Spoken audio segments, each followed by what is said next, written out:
Posting from a burner. If you know my main, no, you don't. I'm not writing this for civilians. If you're just here for haunted doll stories, keep going.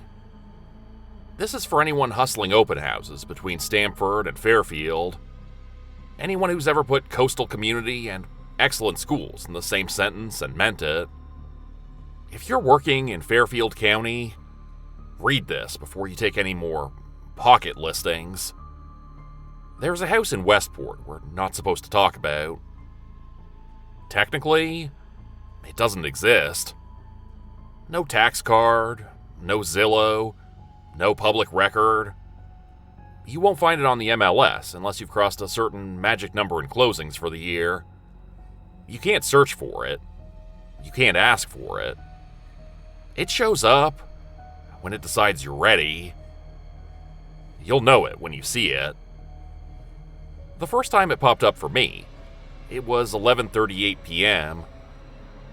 I was half asleep at my laptop, answering some nightmare buyer's 17th email about school ratings, when a new notification slid in from our internal system. Confidential, waterfront exclusive, Westport. No address, no map pin, just that line. And underneath, seller desires absolute discretion. I clicked before I could think. The photos were wrong in a way I couldn't name yet. Every shot was from inside looking out, or from the lawn facing the sound. No curb appeal angle, no cute from the street hero shot. Just room after room after room opening onto water. White oak floors, glass balustrades, marble big enough to skate on. Decor you'd swear you'd just seen in a dwell spread last month. Nothing dated, nothing personal, not a single family photo, no kids' art, no mugs on the counter. In one image, you're standing in a living room with a wall of glass. The sound is a flat sheet of black, the sky a deeper black, and dead center in the frame is this narrow jutty, just a darker cut of shadow pushing into the water. Way out past it, there's a tiny red navigation light. It looks like it's floating at the wrong height, like whoever took the photo caught it mid-blink and it never finished. Scroll. Same window, different angle. Same jetty. That same red pinprick way out there. Different time of day, judging by the light. But the water never has waves. It always lays that flat, like someone laid it down. Scroll again. Outdoor shot. The lawn falling away toward the bulkhead. The sky washed in that expensive, overcast light we get before a storm. That jetty again. That red light again. You start to feel like the house doesn't look out onto the sound, so much as the sound is painted on the other side of the glass. I don't know how long I was staring before a hand came down over my trackpad. I jolted so hard I almost spilled my wine. It was Victor. Been in the business since before Zillow. The kind of guy who still says prospect and calls himself a broker like it's a priesthood. "Don't click that," he said. Quiet. Not joking. "It's a new exclusive," I said. My voice did that eager tone I hate hearing in recordings. It didn't even show up in the hot sheet earlier. Did we just sign it? He looked at the screen without looking at the screen, if that makes sense. Like his eyes were skimming around the edges. "It's not for you yet," he said. Then he hit escape and the photos vanished. There are rules to this house. None of them are written down, but everyone with enough years in Gold Coast real estate learns them one way or another. It only shows itself to agents who have hit a certain number in closings. No one will tell you the threshold. You'll just be working late one night, and there it is. confidential waterfront exclusive, Westport. The notification never includes a street address. Never. You get the town, that line about absolute discretion, maybe a note like, serious buyers only. That's it. No drive-by until someone invites you. The photos never show the exterior from the street.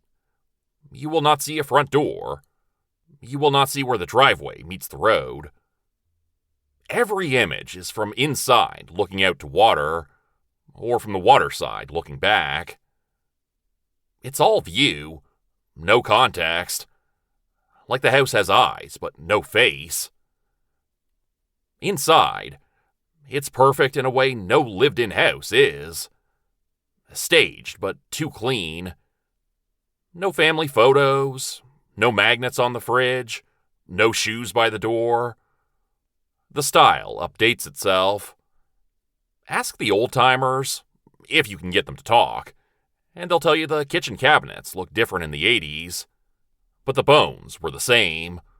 Always current, always aspirational, never anyone's. You don't notice at first how quiet people get when you ask about it. Westport's a revolving door. People come and go.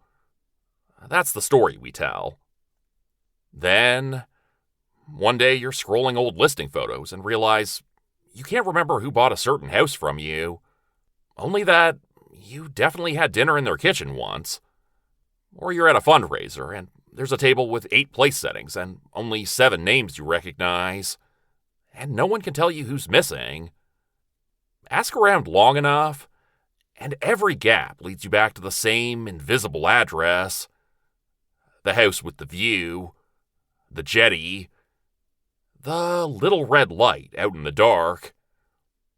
You're gonna say I'm exaggerating, that I layered all this on after the fact. I wish I were. Because last spring, the notification came back, and this time, my name was on the line that said listing agent. It hit my inbox at 6:02 a.m., before my alarm, before coffee, while I was still lying in bed doom-scrolling price cuts in Norwalk. The banner slid down over a sponsored post about quartz counters. Confidential waterfront exclusive, Westport. Listing agent? Me? I stared at it long enough for my phone to dim and go black.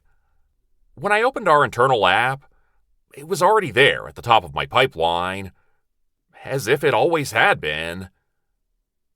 No address, no seller name, just a contact note. Repeat clients, serious buyers. You will make this work. V. I didn't remember ever assigning those buyers to myself. Their names were on the card, though. Jonathan and Elise Kemp. Cell numbers. Manhattan email addresses. 2 kids, 7 and 10. Relocating from city. Waterfront only.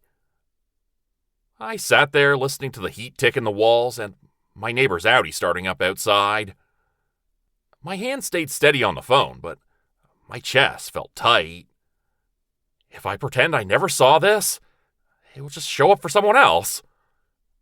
I've told myself that so many times since that I don't know whether it was an excuse or a moment of clarity.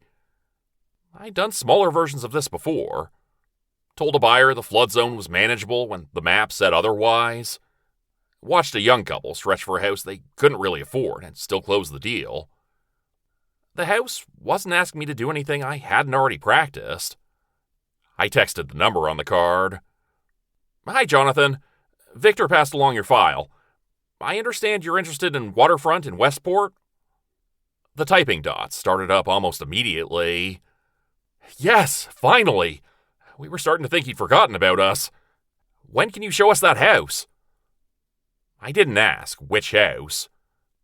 I sent 3 time slots for Saturday and 1 for Sunday, waiting for the adrenaline to settle. and then went to make coffee with my hands shaking so hard I spilled grounds all over the counter. We met at the office because that's what the note said to do. I don't mean there was an email. I mean that when I opened my calendar, there was a blocked out slot from 10 to 12, labeled Showing, Confidential Waterfront Exclusive, Westport. Meet clients at office. Drive together. I hadn't put that there. I checked the changelog 3 times. No edits. Just that little gray block, solid as anything I'd actually scheduled. They were waiting outside the office when I pulled up. The prototype of the new Westport family. He was in his late 30s, maybe early 40s, in a Patagonia vest and a watch I'm pretty sure was more expensive than my car. Neat beard, that expensive casual look you get from paying someone to pretend you don't care. She was all soft layers and sharp bones, high-end athleisure, hair in a glossy ponytail. The kids wore identical navy puffer jackets and sneakers neon enough to burn out your retinas. "Agent," he said, stepping forward with his hand already extended. "John, this is Elise, and these monsters are Max and Sophie. Thank you so much for making time." "Of course," I said. My mouth did all the right things while my brain stood a few feet behind me, watching. Elise was scanning the building, the street, the sky like she was already trying the town on. "It's so quiet," she said. "I love that. Do you hear that, Max? You can actually hear the birds." All I could hear was my own pulse in my ears. Inside, while they used the bathroom and fussed over a forgotten water bottle, I pulled Victor aside. "You knew it would be me," I said. He didn't pretend not to understand. "You're ready," he said. "You've earned it. That's how this business works." He looked tired. Not old exactly, just thinned out, like someone had been taking little slices off of him for years. "This isn't a normal exclusive," I said. "You told me not to click it." "That was before," he said. "Before you were in the numbers you're in now." "Victor." He put a hand on my shoulder, fingers digging in just enough to hurt. "They're gonna buy something," he said. "If it's not this, it'll be some other shoebox for $2 million over ask, backed up to the highway with septic issues. At least this way, everybody wins." "How do we even get there?" I asked. "There's no address." He looked at me like I'd asked how to breathe. "You drive," he said. "The rest takes care of itself." I don't remember the streets we took. I know we left downtown, because at some point the brick facades and boutiques were behind us, and there were trees and stone walls and glimpses of water between houses. I know I made the right turns, because the GPS blue dots slid along like normal, but there were no street names, no little gray labels, just the word Westport centered on a gray-green blur. I kept looking up, sure I'd see at least one sign. Saugatuck Shores, Compo, something. But it was like the town had been reduced to archetype. Road, trees, wealth. In the rear view, the kids were playing on their tablets. The glow from their screens didn't reflect in the windows. I remember that, because I checked twice. "So, how long have you been doing this?" Elise asked, like we were in any other car on any other Saturday. "Real estate?" I said. "In Fairfield County, about 8 years." "Wow," she said. "You must have seen some crazy houses." "Some," I said. "Vic says you're one of the best," John added. "That we're lucky you're the one showing us this place." I glanced at him in the mirror. For a second, his face didn't match his voice. Not that it was wrong exactly, just slightly out of sync, like a video call with bad lag. Then the car crested a little rise and the sound opened up ahead, and I forgot everything else. The driveway wasn't marked. One second, we were on a narrow road with stone walls on both sides. The next, there was a break in the wall, and my hands were already turning the wheel as if someone else had decided. The car rolled onto smooth pavers. There was no mailbox, no number on the curb, just a line of manicured hedges, a sweep of grass, and beyond it, a slice of metal and glass catching the light. From the front, the house was practically a roomer. Low, flat, more void than structure. It was like someone had drawn 3 lines: roof, glass, ground, and called it done. Wow, Elise breathed. Her whole body leaned toward the windshield. The kids finally looked up from their screens. Is that the ocean? Max asked. That's the sound, I said. My voice came out steady. Welcome home. The lockbox was mounted on nothing. There was a column, technically. A narrow strip of something smooth and pale. The box hung there at chest height. Realtor logo and smart keypad like every other high-end listing in town. When I slid my fob over it, it chirped and popped open with a little click. The key inside was warm. How does it feel? Elise asked, hovering behind me the way anxious buyers always do. Going in first? Does it ever get old? Not yet, I said. The door opened without a sound. I've shown a lot of new construction. There's always some noise. A hinge, a seal, the whisper of air pressure equalizing. This was like stepping through a screen. The foyer was nothing by design. White walls, pale floor, a bench. The kind of minimalism you only get when you have the money to make your mess disappear somewhere else. And then the view. You know that picture I described before? The wall of glass, the black water, the jetty, the red light. It was exactly that. Only now, I could feel the room humming around it. Holy shit, John said softly. The kids pressed their hands to the glass immediately, their fingers leaving no prints. The lights were already at the right level in every room we entered. I didn't touch a switch once. We moved through the kitchen with stones so white it hurt. The dining room with a table that could seat 12 of their best friends from the city.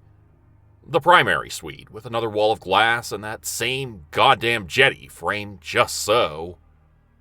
At one point, I turned back towards the foyer and the doorway looked further down the hall than it had when we came through it. I blinked and it was normal again. The kids disappeared and reappeared in that weird way kids do during showings.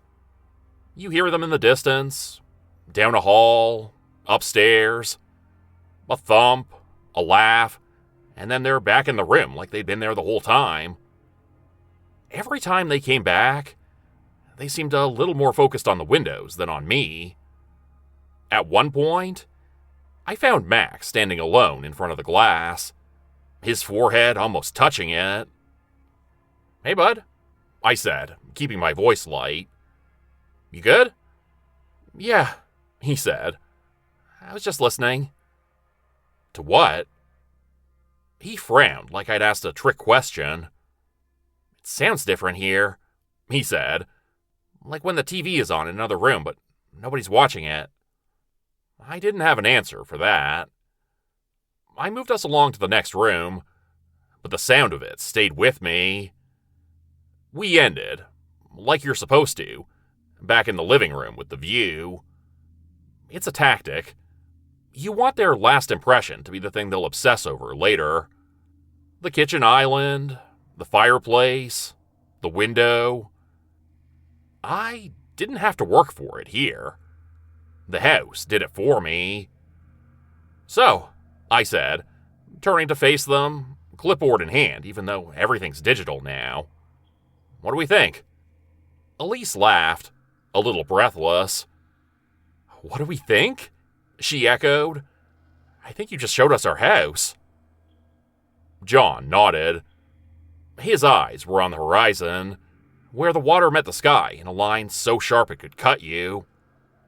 We knew as soon as we walked in, he said. Didn't you, Elle?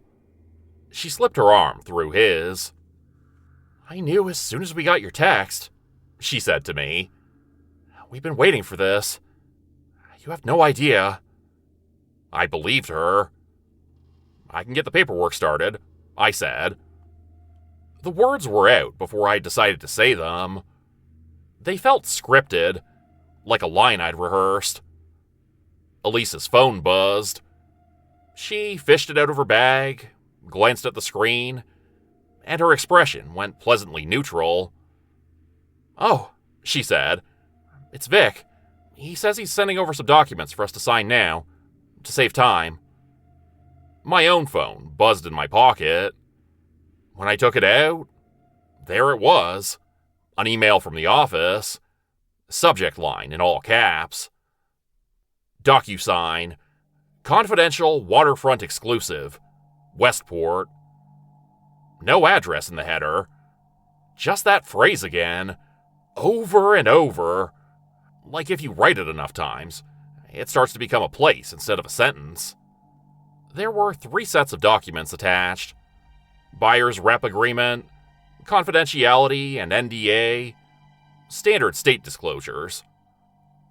And one more, nameless with a generic icon.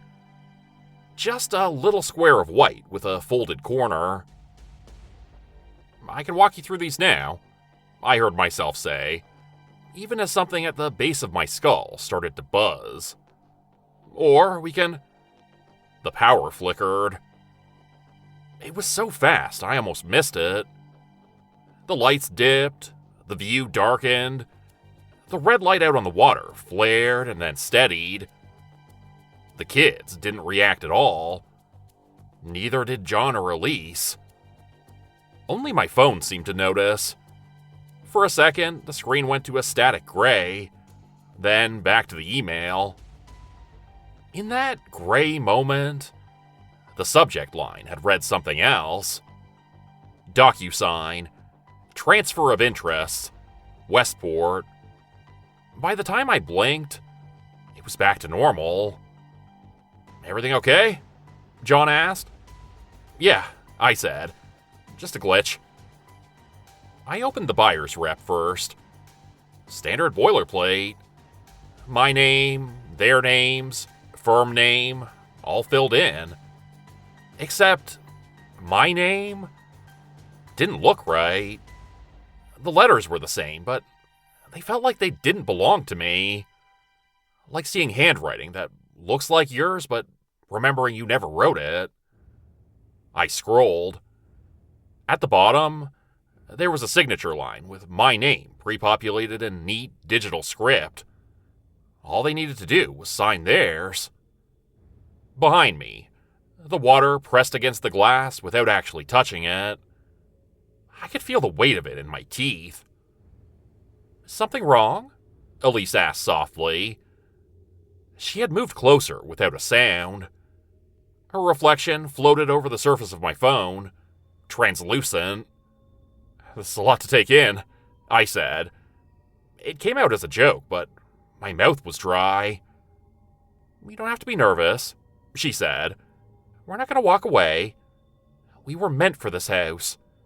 You brought us here. The words sat between us like a third presence. I brought up the NDA. Clauses about not disclosing the location, not photographing the property, not discussing terms with third parties. Nothing out of the ordinary. except for one paragraph at the bottom, in smaller text. By signing below, the undersigned agrees to the reassignment of all prior interests and representations concerning the acquisition or disposition of residential real property within the jurisdiction of Westport, Connecticut, as determined by Redacted Realty and its successors. It read like 3 different contracts fed through a shredder and taped back together without looking. "Does that look standard to you?" I asked, turning the screen slightly so John could see. He barely glanced at the words. His eyes had gone soft, almost glossy, like he was looking through the text at the view behind it. "We trust you," he said. He reached for the phone. My thumb was already hovering over the little sign here tag next to my name. All I had to do was tap. One gesture. I'd done it 1,000 times for other houses. In my head, I saw my bank account numbers rolling upward, extra zeros lining up. I saw my name on the firm website with a new title next to it. Partner. "Actually," I said. My hand moved before the rest of me caught up. I backed out of the NDA and opened the unnamed document instead. It was blank. No header, no text, just a long page with a single line at the bottom. Signature of transferor. The yellow tag glowed next to my printed name. "Is that mine?" I asked. "What?" Elise said. "My name," I said. "Do you see my name there?" All 4 of them leaned in a little. For a second, their faces overlapped in the reflection of the screen. 4 versions of the same eager expression. Adults and children all wanting the same impossible thing. "I see it," John said. I turned the phone so I couldn't. "And I'm not signing," I said. Silence. It wasn't the heavy, dramatic kind. It was thin, taut, like a stretched wire. The house was listening. "You don't have to sign anything," Elise said finally, in that gentle tone people use with toddlers and drunk friends. "Vic said you'd be nervous, but he also said you'd do the right thing once you saw the numbers." My phone buzzed again. Email from Victor. "Everything okay? Remember, some doors only open once." Behind the glass, the red light blinked. On, off, on. This time, when it went off, it stayed off. The horizon beyond the window went blank. No light, no boats, no landmarks. Just an expanse of black that might as well have went on forever. "I can't represent you on this," I heard myself say. "I'll refer you to another agent. There are protocols. The kid started to cry. It was instantaneous, like a switch flipped. One second they were just there.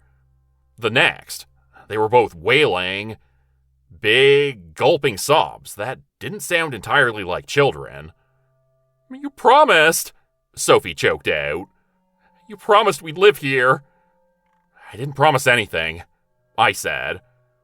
My heart was beating hard enough to make my vision pulse. "We're just looking. That's all a showing is. A look." "Please," Elise said. Tears stood in her eyes. Too perfect to be real. "You don't understand what we've given up already. Brooklyn, the Hamptons, every summer share. This is the one that matters. This is the one that sticks." "I'm sorry," I said. I backed toward the foyer, toward that nothing space that marked the line between inside and out. "Wait," John said. His voice had gone flat. There was no anger in it at all, just statement. "If you walk out now," he said, "you won't be able to come back." he didn't mean the house. I also knew he was right.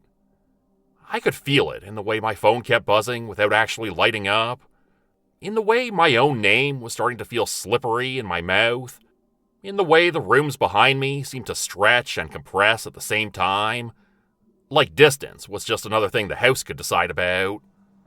Maybe that's the point, I said. I stepped backward through the threshold.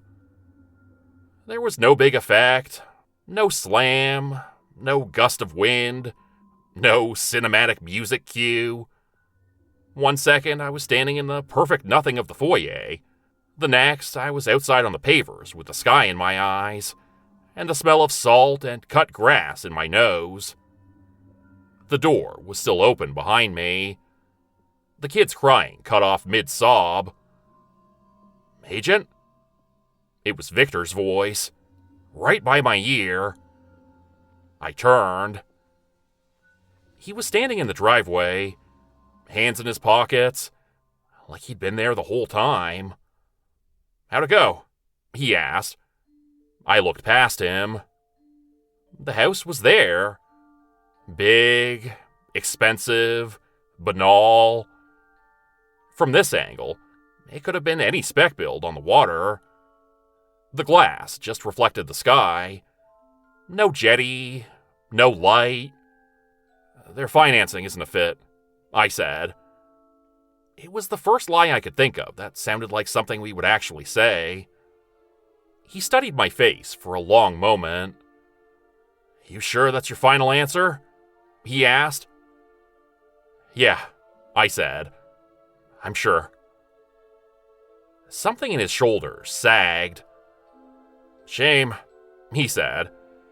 "Would have been good for you." He walked past me toward the front door. When he reached it, he didn't go in. He just rested his hand on the handle, like it was the shoulder of an old friend. "If they call you," he said over his shoulder, "don't pick up." "What if they call you?" I asked. He smiled without showing his teeth. "They already did," he said. The return trip is just gone. One moment, I was on those nameless roads. The next, I was back downtown, dropping them off at their Tesla with smiles and apologies that felt like lines from a play. "We understand," Elise said. "Things happen. Maybe it wasn't meant to be." They didn't look angry. They didn't look disappointed. They looked unattached. Like the whole morning had been a particularly vivid open house they'd stumbled into while killing time. When I checked my phone that night, their contact card was gone. So was the listing. So was the calendar block. So was the email from Victor. If you work long enough in this business, you get used to missing pieces. Deals that fall apart, houses that never hit the market, clients who ghost. You learn to live with the empty spaces in your memory where other people's lives should be. But there are gaps now that I know are not normal. There's a photo on my phone from before that day. An old open house shot with Victor in the background, laughing with someone just out of frame. When I tap to zoom in on the space next to him, the pixels never resolve. It stays blurred, like the camera forgot to remember whoever stood there. My name is still on the firm website, but lower than it was. No headshot, just text. My inbox is quieter. The newer agents give me the polite nod you give someone when you're not sure they work there anymore. Westport keeps doing what it does, turning money into safety, into status, into stories, about good neighborhoods and forever homes. That house is still out there. I feel it like pressure at the edge of town. The red light is still blinking for the next agent. Maybe it found another agent. Maybe John and Elise are standing in front of that window right now, watching it blink in the dark, telling themselves, this time, they've really arrived. I don't know. What I do know is that ever since that showing, I've started noticing little holes around the edges of things. In conversations, in photos, in myself. Places where something should be, but isn't. The house didn't take me. Not all the way. It let me walk away with my memories intact. And this town will keep looking exactly the same. Except now, I notice the places where the stories about good neighborhoods go quiet.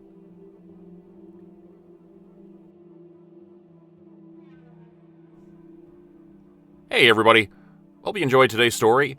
Today's story was written by a new author to the channel, a longtime listener of the channel and a Patreon member and friend of the channel. This author, Saint, is posting on Substack, so if you search Saint at Substack, you should find them there. They got a bunch of stories up on Substack as well as on Reddit. I'll include a link to their profile down in the description below. If you can, please check them out and give them some support on Substack and in the comments below. Let them know what you thought of today's story. I thought this one was really interesting. I've only done maybe one story on the channel before from a realtor perspective, and I always love these occupational stories. This one was a little bit more on the subtle side. There was no big jump scares, no monsters. It was kind of, when I read it, I felt a very subtle creep out vibe from it, but in a good way. This one kind of fits into the back rooms sort of category, I think, in my mind. These pocket places that nobody really knows how to get in or out of. You know, if you've seen the Back Rooms movie recently, let me know in the comments what you thought of it. I haven't actually seen that one yet. I've written backroom stories and very familiar with that trope. So yeah, let me know down in the comments below if you're interested in these kind of backroom stories. I personally like them a lot. I've started on another backroom story actually, which haven't finished writing yet, but eventually I will finish it and post it to the channel. But yeah, this sort of free domain trope of backrooms and SCP, I really enjoy that kind of stuff. This one's not explicitly a backroom story, but has that sort of vibe to it. In some other news, I've received my author copies of my book, Welcome to Hollow's End. I've announced on Patreon, for anybody who's a Patreon member, if you're looking for a signed copy, just send me a message on Patreon, send me a DM over there, and I'm happy to send out signed copies of paperback and hardcover books to anyone. Just let me know. So yeah, just shoot me a message over there if you're interested. Hopefully you guys are enjoying your summer. Let me know down in the comments below what's going on with you, what you've been up to this summer. Hopefully you're all having a good summer. That's about it for me today. I'll be back on Monday with another story for you guys. Hope you have a good weekend, and I'll see you Monday.